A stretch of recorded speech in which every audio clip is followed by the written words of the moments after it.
Welcome. Today we're tackling a story that's reshaping borders and lives: mass deportations in 2024. It's not just about policies, it's about millions of people, families uprooted, and the ripple effects across the globe. We'll explore what's happening in the US, Pakistan, Switzerland, Thailand, and Haiti, and why it matters to everyone, from travelers to policymakers. Behind every statistic is a person whose life has been turned upside down. Understanding these stories is key to being an informed global citizen. So let's dive in and make sense of these complex, urgent issues. Now let's start our journey. Let's start in the US, a nation built on the promise of opportunity and refuge. But what happens when that promise seems to fade, when the doors appear to close for those seeking a better life? Where 2024 brought a seismic shift in deportation policy, a shift that has sent ripples of anxiety and uncertainty through immigrant communities across the country. The Supreme Court's new ruling created an express lane for deportations, a streamlined, some would say rushed, process that dramatically alters the landscape of immigration law. Expedited removal to a third country, often without a full hearing, meaning individuals can be deported with minimal opportunity to present their case or appeal the decision. This raises serious concerns about due process and the fairness of the system. Imagine fleeing danger, reaching the US, after a perilous journey filled with hardship and hope, and being told, "Sorry, you're being sent somewhere else. Good luck."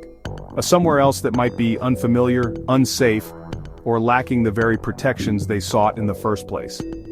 The government says it's about managing asylum backlogs, a crisis that has overwhelmed the system and created years-long delays for those seeking refuge.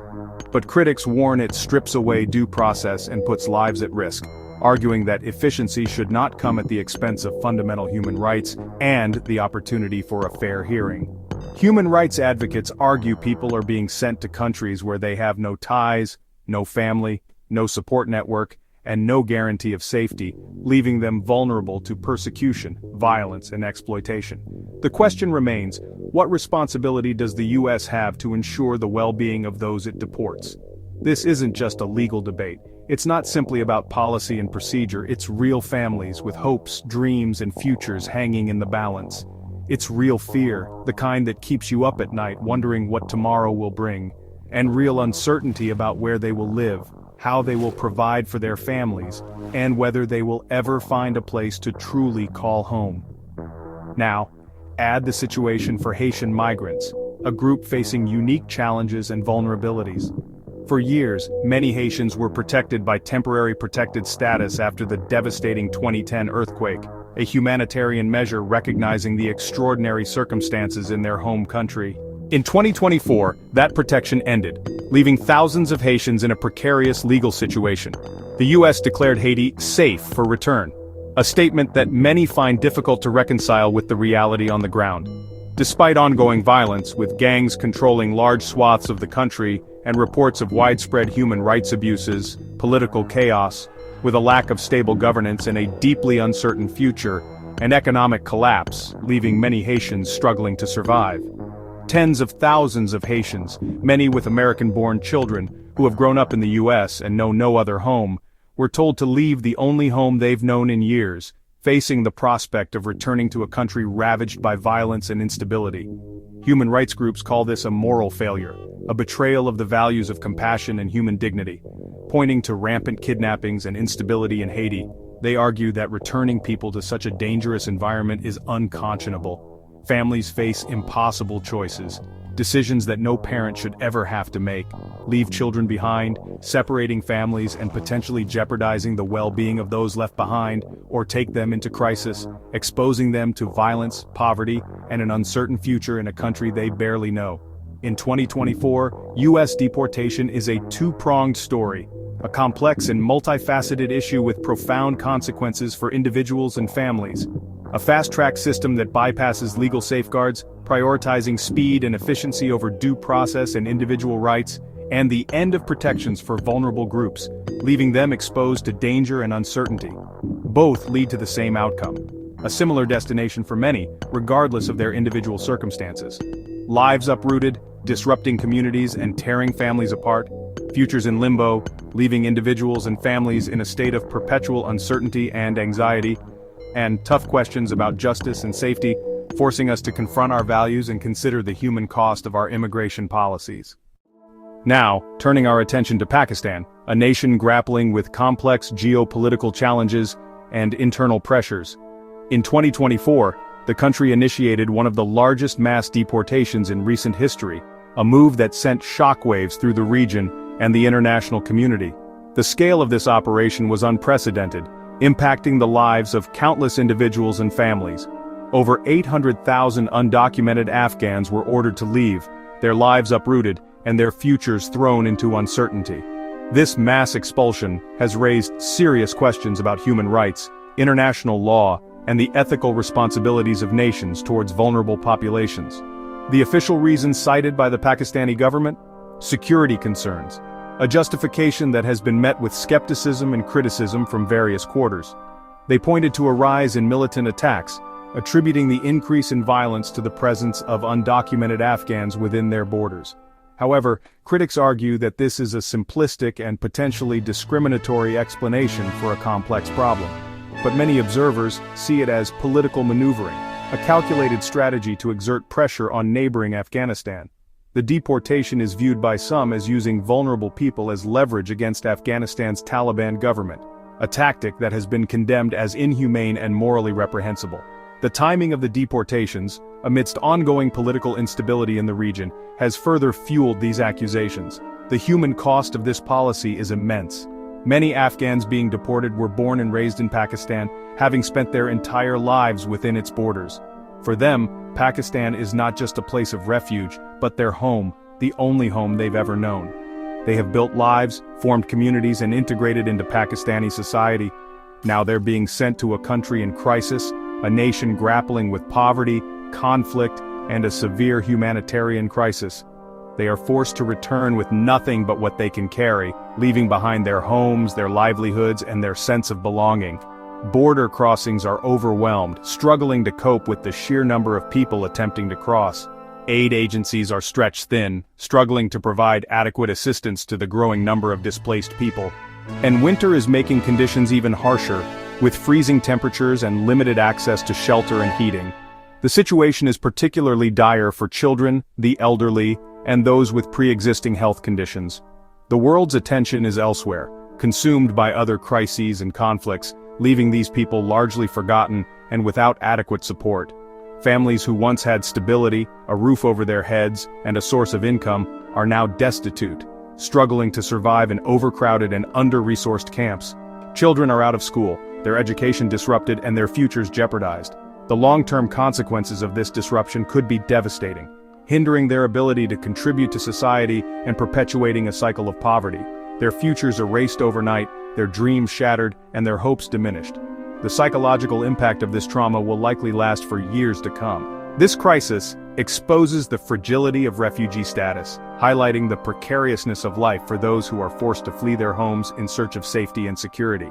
Decades of life, of building a home and a community, can be undone in an instant, leaving individuals and families with nothing but the clothes on their backs.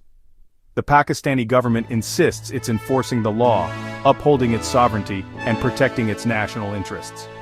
But the speed and scale of the deportations have drawn international condemnation, with human rights organizations and international bodies calling for a halt to the expulsions and urging Pakistan to uphold its obligations under international law. It's a stark reminder that for millions around the world, home is a fragile concept, a privilege rather than a right. Easily shattered by politics, by shifting geopolitical landscapes, and by the decisions of those in power. The Afghan exodus from Pakistan is a tragedy of history, a consequence of decades of conflict and instability, a reflection of power imbalances, and ultimately, a stark reminder of the human cost of hardened borders and restrictive immigration policies. It's a crisis that demands our attention, our compassion, and our collective action. Next, Switzerland, famous for chocolate, watches, and now, the highest deportation rate in Europe.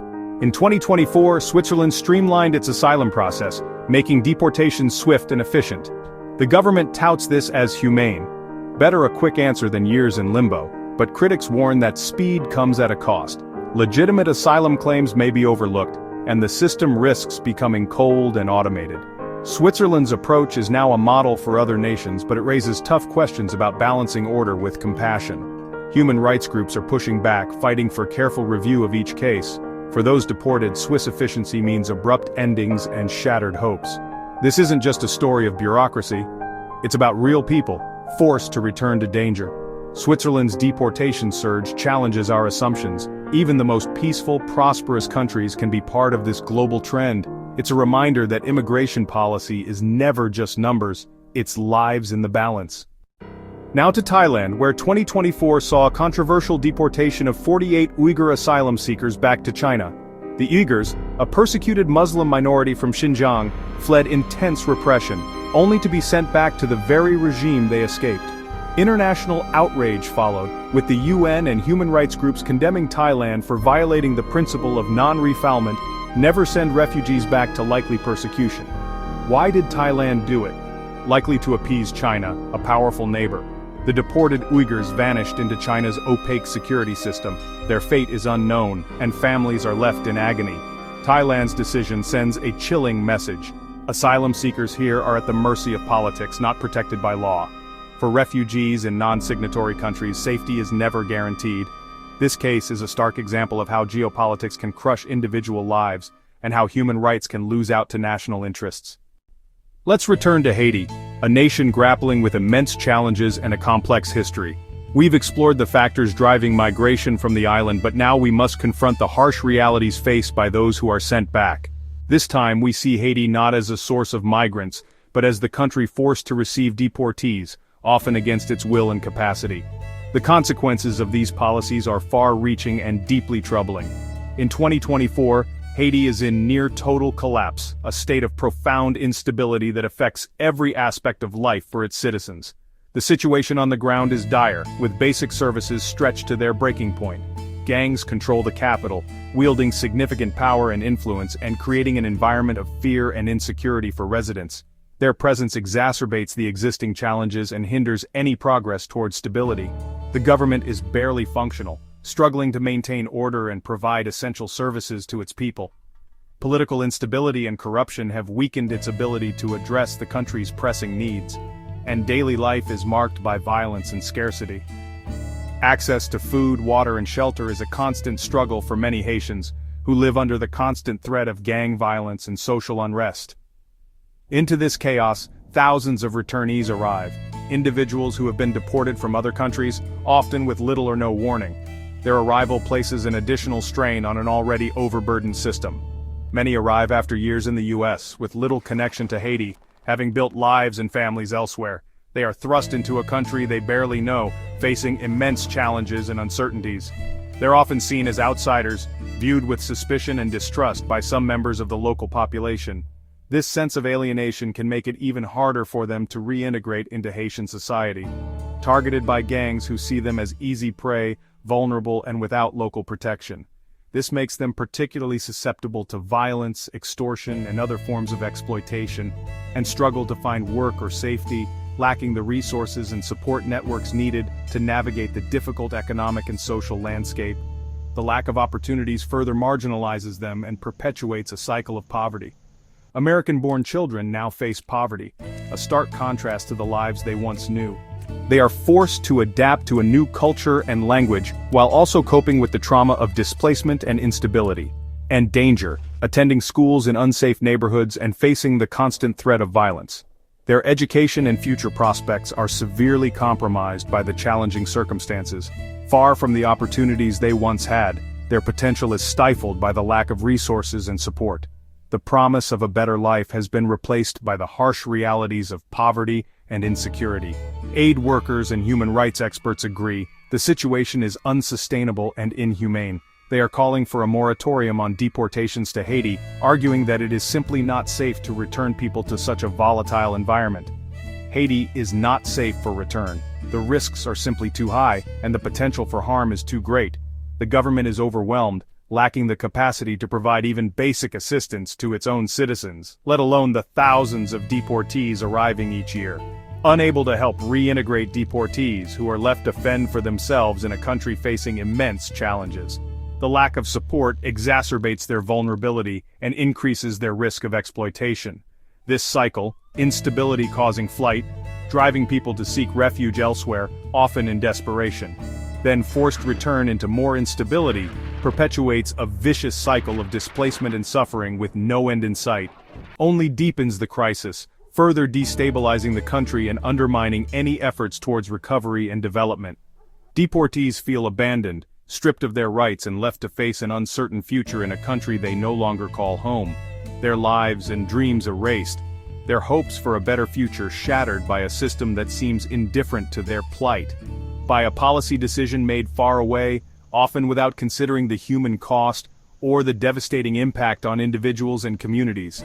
Haiti's experience shows the devastating impact deportation can have, highlighting the urgent need for a more humane and compassionate approach to migration policy.